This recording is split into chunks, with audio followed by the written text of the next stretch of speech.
하나님께서 저희들에게 주시는 말씀은 신약성경 마가복음 4장 35절에서 41절까지의 말씀입니다.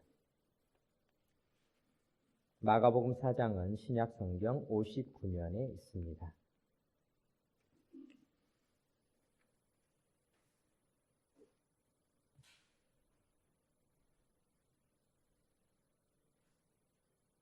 하나님의 말씀을 교독으로 봉독하겠습니다. 그날 저물 때에 제자들에게 이르시되 우리가 저편으로 건너가자 하시니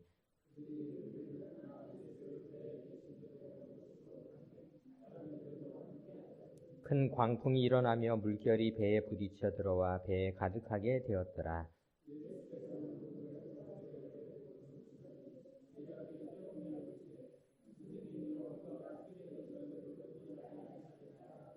예수께서 깨어 바람을 꾸짖으시며 바다더러 이르시되 잠잠하라 고요하라 하시니 바람이 그치고 아주 잔잔하여지더라.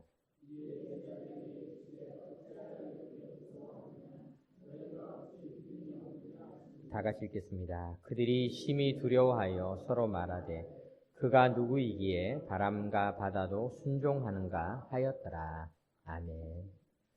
오늘 본문은 그날 저물 때에 이렇게 시작하고 있습니다. 저물 때에, 이 말은 날이 어두워졌다라는 뜻도 있지만은 또 우리가 한편 생각해 보면은 누구나 인생의 저물 때가 다가온다.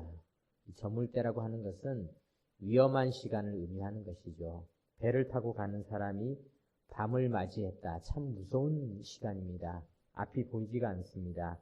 지금은 항해 기술이 발달해서 이 라이트도 굉장히 밝은 라이트들이 나오고 또 심지어는 레이더 장비나 또 여러 가지 장비를 통해서 보이지 않는 곳까지 볼 수 있는 그런 장비들이 배에 갖추어져 있지만은 예수님께서 제자들과 함께 항해를 하던 당시의 상황은 재래식 그런 배였기 때문에 어두운 밤이 된다라는 것은 상당히 위험한 시기가 다가왔다, 그런 뜻을 가지고 있습니다. 그런데 이것은 우리 인생에도 마찬가지입니다. 우리 인생에도 오늘 내일 일들이 환히 밝아오는 날이 있습니다. 정말 아침에 서양 사람들은 만나면은 굿모닝, 굿모닝 이렇게 인사를 하는데 그 뜻은 좋은 아침이 되었다, 그런 뜻인데 정말 좋은 아침인 날도 있지만은 때때로 우리가 하루를 열어가면서 걱정이 되는 날도 있지 않습니까? 오늘 하루를 또 어떻게 보내야 될까? 이런 때가 우리는 저물 때라고 할 수가 있습니다. 두려운 때죠. 걱정이 되고 내 앞날이 어떻게 될까? 오늘 이 위기를 내가 또 어떻게 극복해야 될까? 이 산적한 문제들을 어떻게 해결해야 될까? 그래서 유대인들은 우리에게 닥치는 이런 문제들을 이야기할 때 저에게 산이 있습니다, 그렇게 표현을 했던, 산이 있습니다. 유대인들의 그 표현은 굉장히 어떻게 보면은 우리에게 꽉 막힌 산이 내 눈앞에 있는 것과 같은 때, 이런 때가 우리 인생의 저물 때라고 할 수가 있습니다. 본문에 보면은 정말 이 저물 때에 어려운 일이 닥쳤습니다. 37절을 한번 보겠습니다. 37절에 큰 강풍이 일어나며 물결이 배에 부딪혀 들어와 배에 가득하게 되었더라.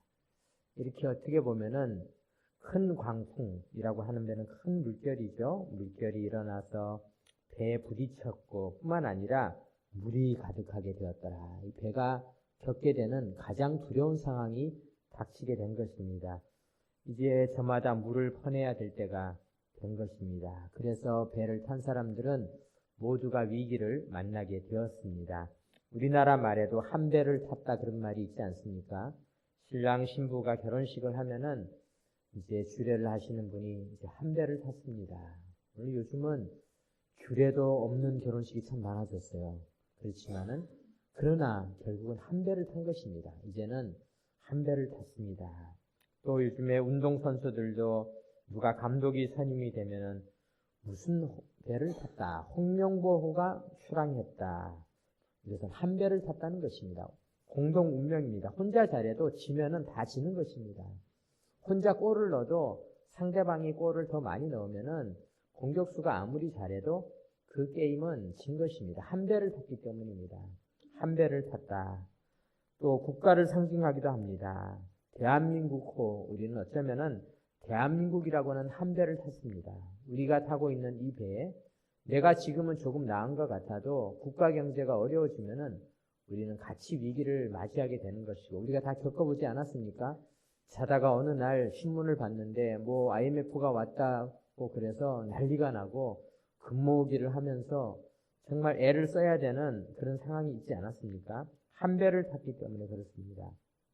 그런데 사람들은 배를 탈 때는 다 배가 잘 항구에까지 안전하게 이르기를 바라고 출항을 합니다.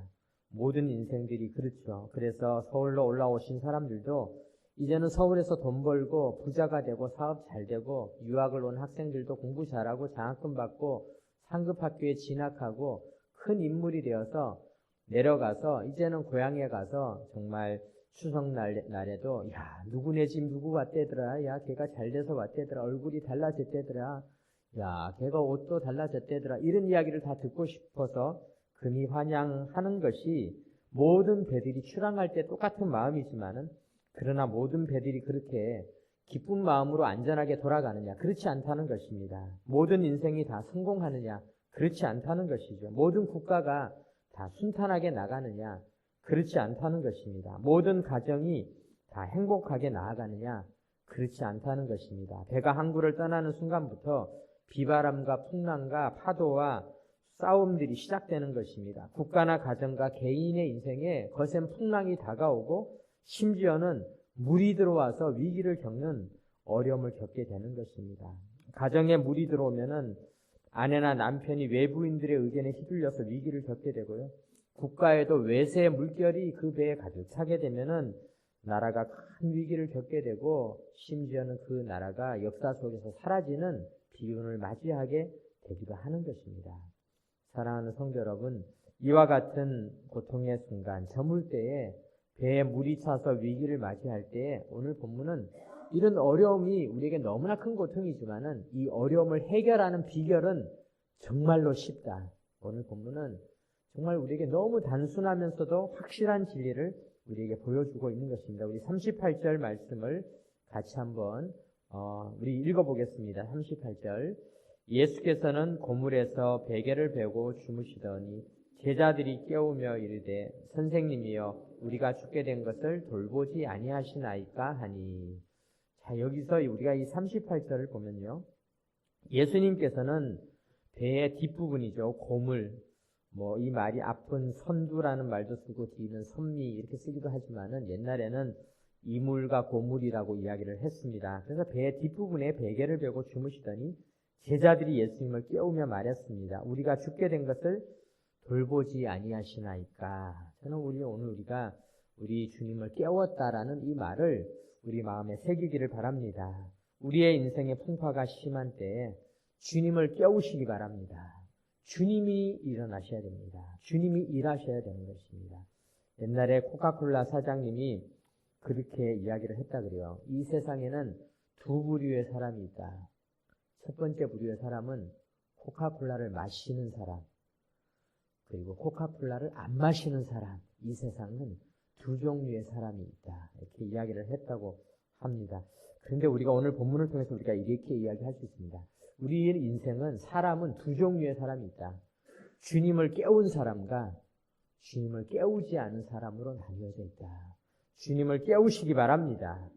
옛날에 2차 대전 시기에 독일의 히틀러는 세계를 정복할 야욕을 가지고 있었죠. 그래서 유럽을 정복하고 또 러시아, 소련을 공격하고 있을 때 마침내 연합군의 노르망디 상륙작전을 통해서 2차 세계대전이 종전을 향하여 달려갈 수 있는 결정적인 그런 사건이 1944년 6월에 있었던 노르망디 상륙작전인데요. 이 노르망디 상륙작전은 세계 전쟁사에서 굉장히 정말 중요한 그런 사건이죠. 그런데 뭐 여러 가지 에피소드들이 많이 있습니다. 그런데 그 중에 이 히틀러는 머리가 명석하고 관찰력이 깊고 판단력이 아주 예리하고 심지어 비상한 통찰력까지 가지고 있는 그런, 어떻게 보면 천재적인 정치인이었다고 합니다.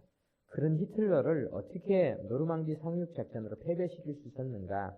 물론 연합군이 여러 지역에다가 이 상륙 작전을 할 것처럼 거짓 정보를 흘리기도 하고, 또 하늘에서 은박지를 날려서 레이더들이 다른 곳을, 엉뚱한 곳을 그것을 방지하게 하기도 하고, 또 여러 가지 D-Day라는 그런 말이 노르망디 작전 때 나왔죠. D-Day라는 말이. 그런데 이런 것처럼 비밀을 잘 지키기도 하고 여러 가지 에피소드들이 있지만은 그 중에 이런 에피소드도 있다고 합니다. 히틀러는 굉장히 명석하고 관찰력이 깊고 판단력이 뛰어나고 통찰력이 있지만은 성격이 개팍한 것이 몇 가지가 있는데, 그 중에 한 가지가 잠잘 때 깨우는 걸 그렇게 싫어했다는 거예요.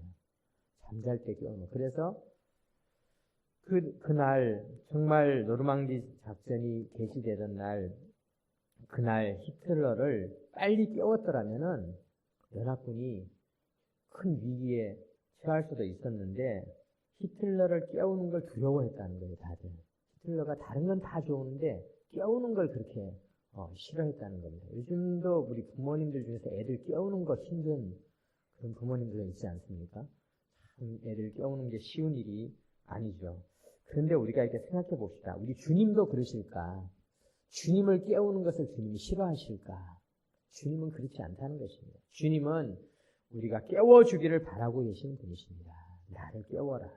이 세상은 나를 깨운 사람과 깨우지 않은 사람으로 나뉘어져 있다. 어쩌면 코카콜라 사장의 말처럼 코카콜라를 마시는 사람과 안 마시는 사람으로 나뉘어져 있는 것처럼, 주님을 깨워서 문제를 해결하는 사람과 내가 문제를 해결하려고 발버둥 치며 보트에 가득 찬, 배에 가득 찬 물을 퍼내느라고 발버둥 치는 사람으로 나뉘어져 있다는 것을 생각해 볼 수 있는 것입니다. 주님을 깨웠습니다. 주님은 깨우신다고 화를 내지 않으셨습니다. 본문 39절을 보겠습니다. 예수께서 깨어 예수님께서는 일어나셨습니다. 바로 일어나셨어요. 바람을 꾸짖으시며 바다더러 이르시되 잠잠하라 고요하라 하시니 바람이 그치고 아주 잔잔하여지더라. 주님을 깨우면은 주님은 바람을 꾸짖어 버리시는 것입니다. 잠잠하라 고요하라 명령하시는 것입니다. 그리고는 제자들에게 말했습니다. 이에 제자들에게 이르시되 어찌하여 이렇게 무서워하느냐? 너희가 어찌 믿음이 없느냐? 주님께서는 바람을 다 꾸짖으신 다음에 우리에게 우리의 믿음을 점검하셨습니다. 믿음이 있어야 된다. 믿음이 왜 없느냐? 우리의 믿음이란 무엇일까?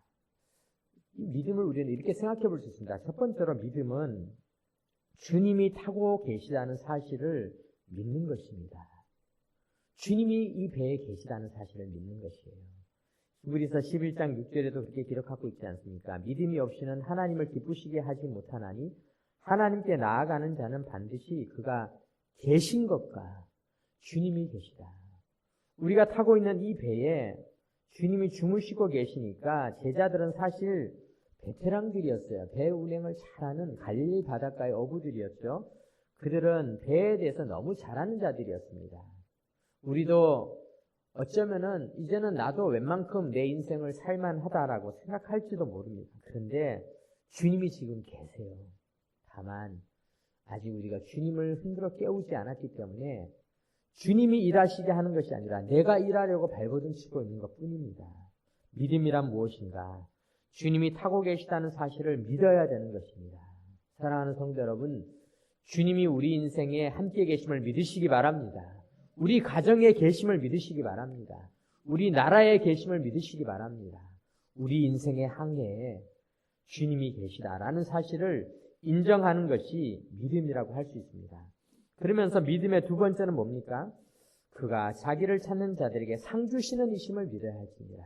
주님은 깨운다고 짜증내거나 화내시는 분이 아니라 오히려 기뻐하시는 분이심을 믿으시기 바랍니다. 이것이 믿음의 두 번째 정의라고 할 수 있습니다.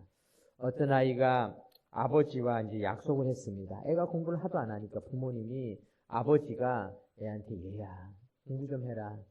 네가 이번 시험에 80점 이상 맞으면은 10만 원 주겠다. 10만 원. 그래서 마침내 시험 날이 되고 시험을 다 보고 나서 애가 집으로 오면서 아버지에게 아버지 기쁜 소식이 있습니다. 그래 무슨 소식이냐? 아버지 10만 원 버셨어요. 아버지가 10만 원을 벌었다는 겁니다. 아버지가. 왜냐? 나한테 줄 돈을 안 줘도 되니까 아버지가 10만 원 벌었다는 겁니다. 여러분, 우리 주님은 어떤 분이십니까? 아버지에게 기쁜 소식은 아버지 10만 원 돈 벌어주는 게 기쁜 게 아니라 아버지가 10만 원, 100만 원 손해보더라도 애가 점수 잘 받는 게 아버지의 기쁜 소식입니다. 우리 하나님은 그런 분이십니다. 하늘 아버지는 하나님께서 힘들고 손해가 보시더라도 우리가 잘 되는 게 하나님의 소원임을 믿으시기 바랍니다. 그게 믿음이에요. 우리는 오늘 히브리서에서 조금 아까 읽은 것처럼 그가 자기를 찾는 자들에게 상 주시는 이심을 믿어야 할지니라. 상 주시는 분. 하나님을 힘들게 지난주에도 기도했는데 또 기도해서 죄송합니다. 하나님. 그렇게 말할 필요가 없습니다. 하나님은 우리가 기도하고 또 기도하고 달라고 또 달라고 해도 하나님이 또 달라고 하냐? 그렇게 이야기하잖아요. 하나님, 그래서 제가 하나님 손해보실까 봐 안 달라고 하겠습니다. 하나님, 이번 주에 아무것도 안 달라고 조용히 하나님 힘들지 않게 조용히 와서 잠만 자고 돌아가겠습니다. 하나님 기뻐하실까요? 전혀 안 기뻐하십니다. 하나님은 오히려 우리가 매달리고 하나님 나에게 이거를 해결해 주십시오. 이 문제를 해결해 주십시오. 하나님 지금 우리 배가 가라앉게 생겼습니다. 도와주십시오. 하나님 피곤하십니까? 예수님 피곤하십니까? 피곤해도 우리의 문제를 해결해 주십시오. 그럼 예수님께서 피곤해 죽겠는데 왜 그러냐? 그렇게 이야기하지 않으시고 일어나서 문제를 해결해 주시는 분이심을 믿으시기 바랍니다. 우리 주님에게 매달리시기 바랍니다. 주님 도와주십시오. 해결해 주십시오. 우리와 함께하여 주시옵소서. 우리가 믿음은 이것이 믿음이라는 것입니다. 로마서 10장 17절에 보면은 믿음에 대해서 이렇게 이야기하고 있습니다. 그러므로 믿음은 들음에서 나며 들음은 그리스도의 말씀으로 말미암았느니라. 우리의 믿음은 그런데 어디에서 오는가? 믿음은 들어야 된다는 것입니다. 무엇을 듣느냐? 듣는 게 참 중요하다는 것입니다. 얼마 전에 전 세계적으로 늘 행복지수 이런 걸 이야기하는 의외로 방글라데시, 부탄 이런 나라들이 행복지수가 엄청 높게 나왔었는데 최근의 조사에 의하면 이 나라들의 행복지수가 뚝 떨어졌다는 거예요. 다시. 왜 떨어졌냐? 스마트폰이 보급되면서 이분들이 이제 다른 나라랑 비교를 해보니까 불행지수가 점점 불행해지는 것을 느끼게 된 것이죠. 옛날에는 스마트폰이 없을 때 행복한 줄 알고 살았는데 이 스마트폰이 보급되면서 다른 나라를 알게 되고 비교하게 되면서 행복지수가 다시 떨어지기 시작했다. 그런 소식을 듣습니다. 그런데 이것은 그 나라만의 문제가 아니라 오늘 우리 인생도 마찬가지입니다. 오늘 우리들을 힘들게 하고 우리의 믿음을 떨어뜨리는 것이 무엇인지 아십니까? 그것은 자꾸 남의 인생의 이야기들을 듣는 것입니다. 그런데 성경은 우리가 들을 것은 그것이 아니다. 믿음은 들음에서 나며 들음은 그리스도의 말씀으로 말미암았느니라. 이렇게 이야기를 하고 있습니다. 2015년에 10월 말에 영남일보라는 곳에 이런 기사가 났습니다. 당시에 신승훈이라는 가수가 우주메리미라고 하는 그런 노래를 이제 발표를 하는데 그때 그런 이야기를 했다고 해요.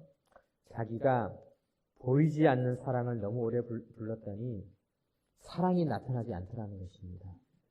그래서 안 되겠다. 결혼을 하려면은 우주메리미, 영어로 나와 결혼하시겠습니까? 이런 뜻인데 이렇게 이제 이런 노래를 발표했다. 물론 약간의 그분의 이제 조크도 그런 농담도 섞이고 재밌게 이야기하는 것이기도 하지만은 실제적으로 가수들 중에서 이와 비슷한 이야기를 했던 가수들이 생각보다 많이 있습니다.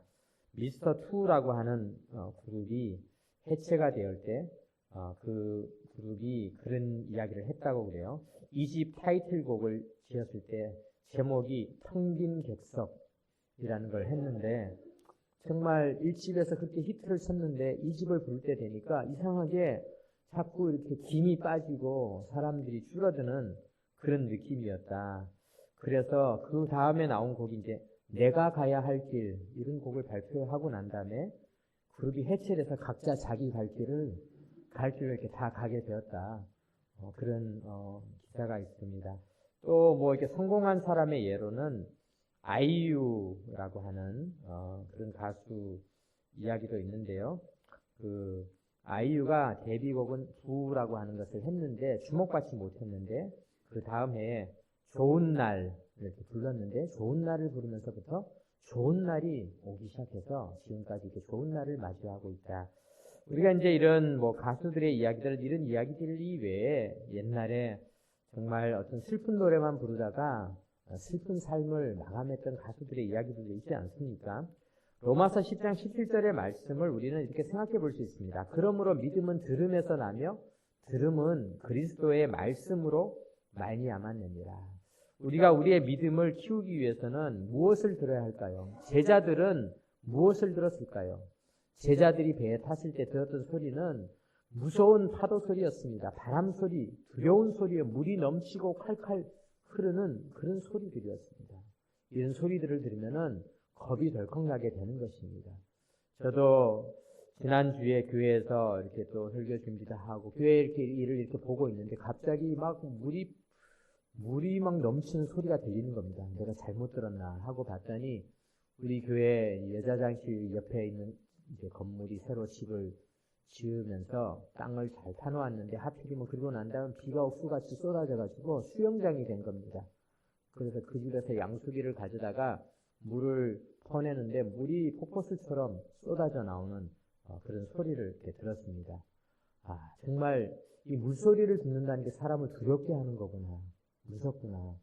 안 그래도 우리 교회가 또 가끔 비가 많이 오면 두려웠기 때문에 제가 물소리를 들으니까 얼마나 걱정이 됐는지 근데 나와 보니까 다행이었다. 우리 집은 아니었고 우리 교회도 아니었고 그래서 물을 퍼내는 소리였구나. 그런데 아마 제자들의 심정이 그랬을 것입니다. 제자들이 물소리, 바람소리, 파도소리, 폭포소리, 물 넘치는 소리, 물 퍼내는 소리 이런 소리만 들었을 때 믿음이 자랄 수 있었겠습니까? 두려움만 자라는 것입니다.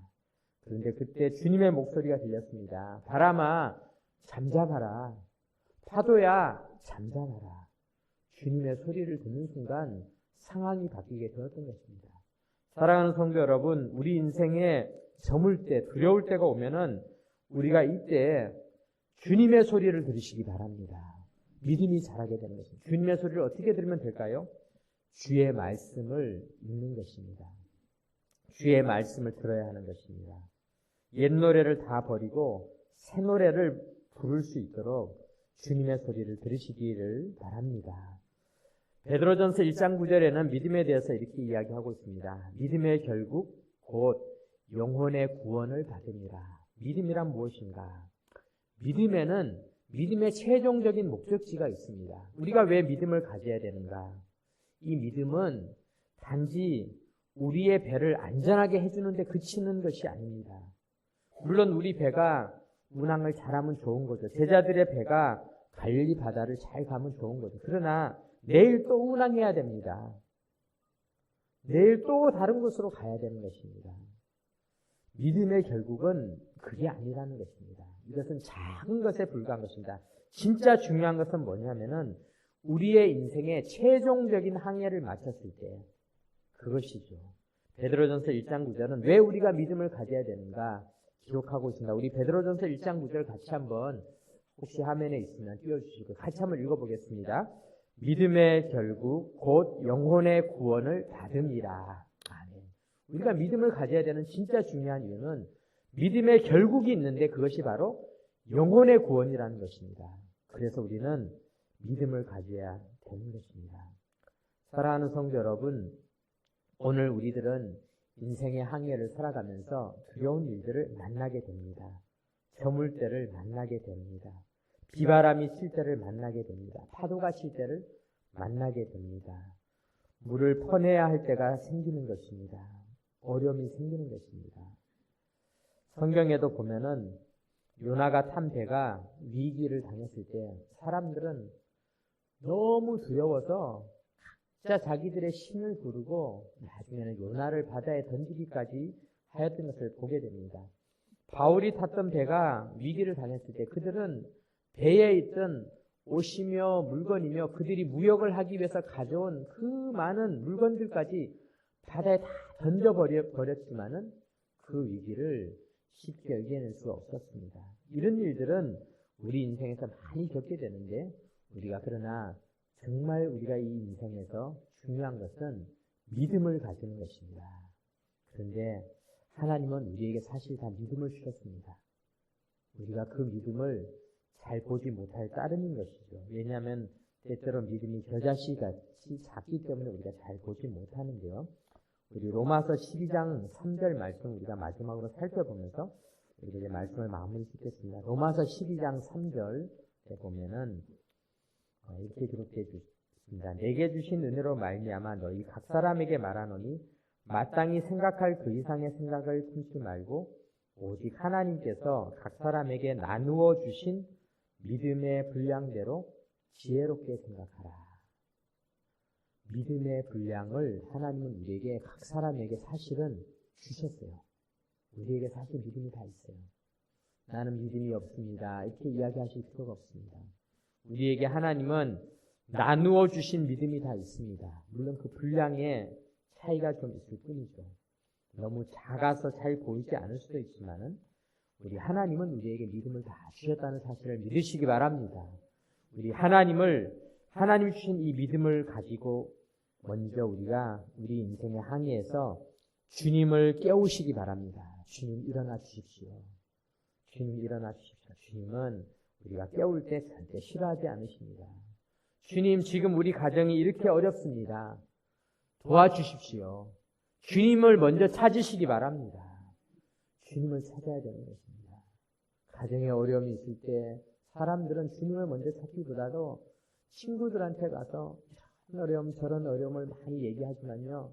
친구들의 얘기도 좋은 얘기도 있지만은 친구들의 얘기는 여태 그러고 살았냐 빨리 이혼해라 빨리 뒤돌아서라 내가 진작부터 알아봤다 결혼식부터 분위기가 이상하더라 이런 얘기 잔뜩 듣고 나면은 믿음이 더 흔들리는 것입니다.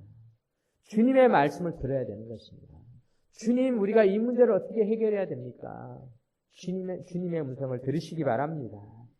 우리는 주님과 한 배를 탔다는 사실을 믿으시기 바랍니다. 주님은 지금도 우리가 깨워주시기를 간절히 바라고 있는 것입니다. 주님이 주무시는 이유는 피곤하셨기도 하지만 우리에게 가르쳐 주시기 위한 것입니다. 주님이 우리 배에 타고 있다. 지금 당장은 주님이 안 계신 것처럼 보이지만요. 주님도 같이 타고 있으니까 사실은 배가 어려움을 겪고 주님도 어려움을 겪고 있는 것입니다. 내가 어려울 때 주님이 어디 계시겠습니까? 우리와 함께 계시는 것입니다. 내가 고통스러울 때 주님도 그만큼 고통을 느끼고 있습니다. 제자들이 배가 흔들리면서 멀미가 날 것 같을 때 사실 주님도 아파하시고 고통스러워 계심을 믿으시기 바랍니다. 주님을 깨우시기 바랍니다. 주님은 깨우는 우리들을 싫어하지 않으십니다. 주님 힘드실까 봐 안 깨웠어요. 우리가 이렇게 생각할 필요가 전혀 없다는 것입니다. 아버지 10만 원 버셨습니다. 이런 얘기 할 필요가 없다는 것입니다.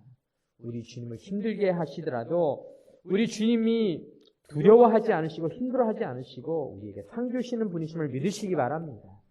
오늘 우리 주님께서는 우리가 이런 믿음을 가지고 주님을 깨우고 주님 앞에 나와서 믿음의 결국 곧 영혼의 구원을 받을 것을 간절히 바라고 있습니다.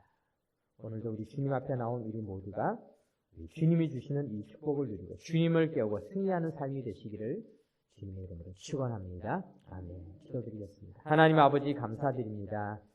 주님을 깨우며 우리 주님께서 우리에게 주시는 그 상을 받아 누리며 믿음의 결국 곧 영혼의 구원까지 다 누리는 복받은 하나님의 백성이 다 되게 하여 주옵소서.